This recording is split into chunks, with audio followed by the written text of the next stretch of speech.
বাগানে চলে গেল মালিকের কাছে ক্ষমা চাইতে। তারপর কি ঘটনা ঘটছে শুনতে থাকুন।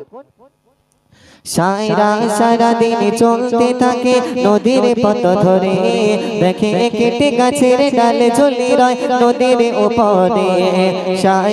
সারা দিন চলতে থাকে নদীর পথ ধরে, দেখে কেটে গাছের ডালে ঝুলে রয় নদীর উপরে।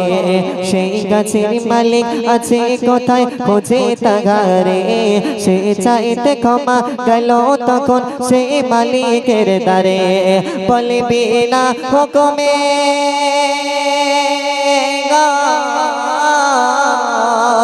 বলে বিনা হুকুমে ফল খেয়েছে আপনার বাগানে, বলে বিনা হুকুমে ফল খেয়েছে আপনার বাগানে। আজ তো এদিন হলো আছে হেথায় আপনার ইন্তজারে, আজ তো